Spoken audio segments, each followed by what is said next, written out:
જય શ્રી કૃષ્ણ, જય માતાજી. કેમ છો બધા? મજામાં? તો સ્વાગત છે તમારા બધાનું આજના એક નવા વિડીયોમાં. અને અત્યારે જો ઘડિયાળમાં 6 થઈ ગયા છે, સાંજના 6 એમ. ને આખો દિવસ કંઈ ફ્રી ન થઈને તો અત્યારે મોડો વ્લોગ ચાલુ કરી દીધો છે. અને મારી મિસબેન જો સ્કૂલેથી આવીને ટ્યુશનમાં વહી ગઈ છે. અને અત્યારે જો 6 થઈ ગયા ને તો રસોઈ તો બની ગઈ છે. અને અમારે ઘઉંનું દહીણું કરવાનું છે. કે દહીણું તો આપણે હવે તો બધાને હવે આવી જ ગયું છે, ઓટોમેટિક ઓપનર જ કરવાનું હોય એમની ચક્કીમાં. એટલે જો દહીણું કરવાનું કામ ચાલુ છે એટલે ફટાફટ વહેલી રસોઈ, જો કે રસોઈ તો વહેલી જ હોય તો એ વહેલી બનાવી લીધી છે, થોડીક વહેલી એમ. અને ફટાફટ વધી જાય દહીણું કરવા માટે, કેમ કે અત્યારે 6 વાગે વરસશું ને તો 7 સવા 7 થાય, કદાચ કલાક દોઢ કલાક તો થઈ જાય. એટલે હાલો ફટાફટ કરી નાખીએ દહીણું.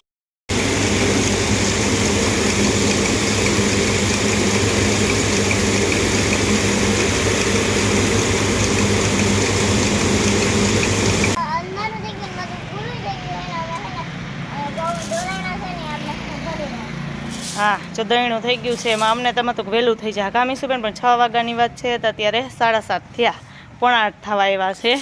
આ તો જમવાનું બહુ મોડું થઈ ગયું કા? હા, જમવાનું બહુ મોડું થઈ ગયું ને મીસુબેન?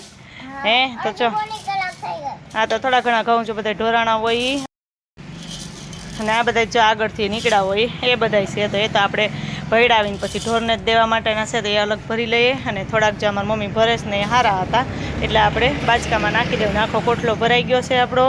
કા મીસુબેન? કોણે ભર્યો? મીસુએ ભર્યો? ભાઈએ? હે ભાઈ કામ કરવા લાગે છે. મીસુબેન તો દોડડાયા છે. હા, બધે જ ગોતીડે હાથ દેવા આવે છે. હા, ને એકદમ જો અત્યારે અંધારું થઈ ગયું છે. અંજવારું હતું ને ત્યારે વેરગા હતા અમે એ બધું કરવા, અને અત્યારે જો અંધારું થઈ ગયું છે. જય શ્રી કૃષ્ણ, જય માતાજી. કેમ છો બધા? મજામાં? જો આજે થઈ ગયો છે બીજો દિવસ. કાલ તો પછી સાંજે અમે ઘઉંનું દહીણું ને એવું બધું કર્યું તો બહુ મોડું થઈ ગયું. કામીસુબેન કાલ તો અમે બહુ મોડા જમવાનું બહુ મોડું થઈ ગયું હતું, નવરાઈ બહુ મોડા થયા. અને પછી જો આજે તો બીજો દિવસ થઈ ગયો ને આજે 3 થઈ ગયા છે. તમે બપોરે ઉઠીને 3 વાગ્યાનો ચા બનાવી લીધો કા? મેં કીધું એમ કે અમને ચા ન પીએ ને તાવથી મજા ન, ગમે એ ઋતુ હોય, ઉનાળો હોય, ચોમાસું હોય કે શિયાળો હોય, ચા તો જોઈએ જ. એટલે જો ચા માંડ્યા છે પીવા. અને એમાં મીસુબેન બહાર ગામ ગયા હતા. એટલે એ બહાર ગામ ગઈ હતી ને તો આજે નવા કપડાં પહેરી લીધા. જે નવા લીધા હોય ને 2-3 વાર પહેરી ન લે તો તેને શાંતિ ન થાય. કેમ?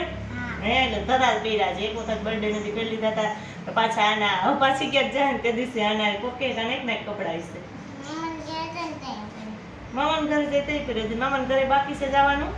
હે કેમ છો બધા? મજામાં? સ્વાગત છે તમારા નવા વિડીયોમાં. આજે અમારે ગોની પડ્યો હતો એટલે રજા છે ને, તો આજે ગુરુવાર છે ને તો રજા છે ને તો મને બહુ મજા આવી ગઈ. મારા બાને લગ્નમાં ગયા હતા ને હું ભેગી ગઈ હતી ને નવા પહેરી શ્રીમતમાં ગયા હતા કા? લગ્નમાં નહીં. હાલો ફટાફટ આપણે ચા પી લઈએ. અને તમે ચણા પલારી અને ચણાની દાળ કરાવવા નાખી હતી તો મસ્ત મજાની દાળ થઈ ગઈ છે. તો કાલ મારી મમ્મીએ વાવલી તો નાખી, એ કે આજ હવે છે ને સૂકવી દો અને 2 દિવસ હજી સુકાવા દઈને એટલે આખું વરસ સરસ મજાની રહે. તો મસ્ત દાળ જો આપણી થઈ ગઈ છે. અને કોક અમથો એવો ડોર છે કે ઝીણો દાણો છે તો એ તો પછી ચારી લેવું ને એટલે ઝીણા દાણા તો નીકળી જાય. ને મસ્ત મજાની જો ચણાની દાળ આપણે તૈયાર લીધી હોય ને એવી જ મસ્ત ઘરે બની ગઈ છે. એટલે અહીં જો સૂકવી દીધી છે દાળ. અત્યારે ઘડિયાળમાં મેં કીધું હતું એમ કે હમણાં 3 થઈ ગયા હતા એટલે 3:15 જેવું થયું છે. અને અત્યારે જો મારે આજે બનાવવા છે ગપગોટા. તો જો આ રવો લઈ લીધો છે આપણે, જે તૈયાર પેકિંગ આવે છે રવો, અને 500 ગ્રામ જેટલો લીધો છે. અને એમાં આપણે છાશ નાખીને અને 2 કલાક માટે પલાળી દઈશું એમ. એટલે સરસ એકદમ ફૂલી જાય ને પછી આપણે એના ગપગોટા બનાવશું. ચાલો આપણે સરસ છાશ નાખી અને મિક્સ કરી દઈએ. તો જો આપણે રવામાં છે ને છાશ નાખી દીધી છે અને મસ્ત જો મિક્સ થઈ ગયો છે.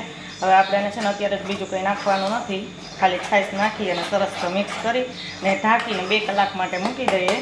પછી આપણે આને ગપગોટા છે ને 5 વાગે બનાવશું એટલે રવો છે ને તો આપણો સરસ મજાનો ફૂલી જાય. તો એને થોડીક વાર 2 કલાક ઢાંકી મૂકી દઈએ. પણ અત્યારે તો જો વાતાવરણ એકદમ ઓલું થઈ ગયું છે, વરસાદ આવે. જો કે આજુબાજુમાં તો બધે આપણે સમાચારમાં જોતા હોય કે વરસાદ ચાલુ છે, જેમ છાંટા આવ્યા અને વરસાદ છે.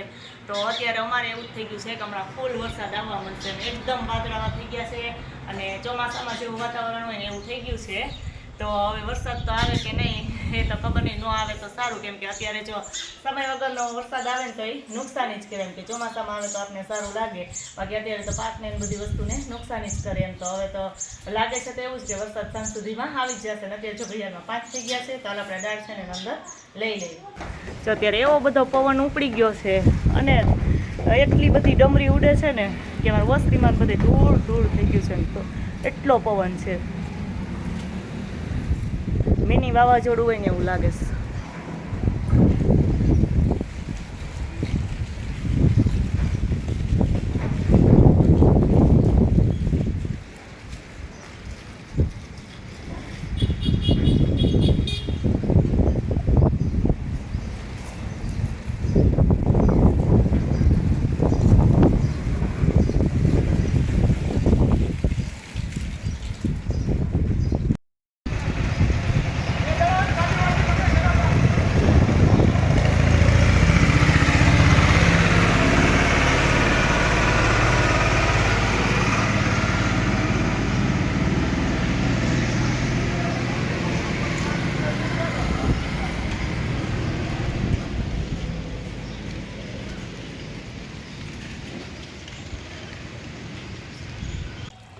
તો જો આપણે આ રવો છે એ પલાળવા માટે મૂક્યો હતો તો 2 કલાક થઈ ગઈ છે.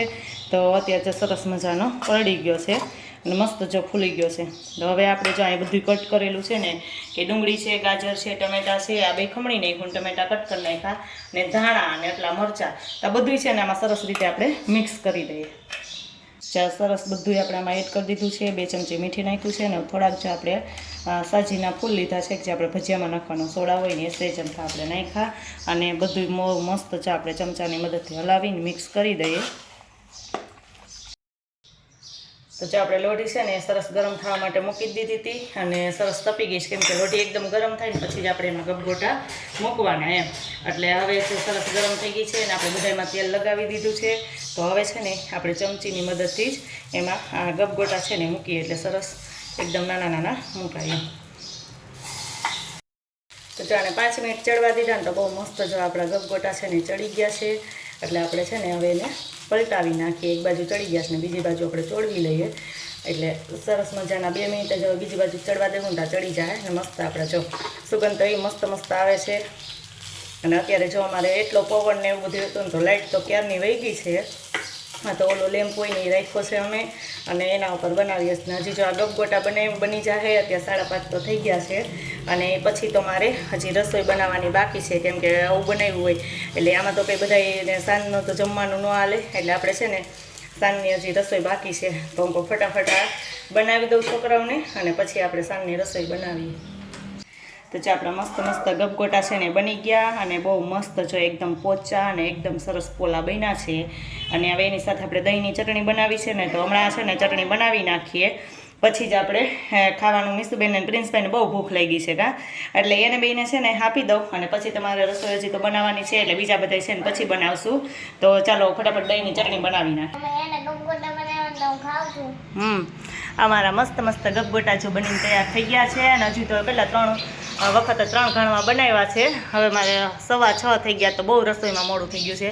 તો પહેલાં રોટલીને એવું બનાવી નાખું પછી આમે ગરમા ગરમ જ ભાવે. મીસુબેન ને પ્રિન્સભાઈ જો ગરમા ગરમ ખાવા માંડ્યા કા કેવાક બન્યા ભાઈ? આજે મારા ભાઈએ કીધું મસ્ત એમ. બેન તો હજી વિચારમાં જ છે. બેન ખાધું કે ખાધું જ નથી? કેવાક બન્યા છે હે? અને આરે જો મસ્ત મસ્ત દહીંની ચટણી બનાવી નાખી છે. અને યારે તો સોસ હોય તો બહુ ભાવે એમ. મસ્ત છે હે? હા, તો સોસ હોય તો સરસ ભાવે એમ, પણ સોસ તો નહોતો એટલે અમે દહીંની ચટણી જ બનાવી નાખી છે. અમે દહીંની ચટણી છે ને બહુ મસ્ત બને છે એટલે મીસુબેનને દહીંની ચટણી યારે ભાવે છે. કા મીસુબેન?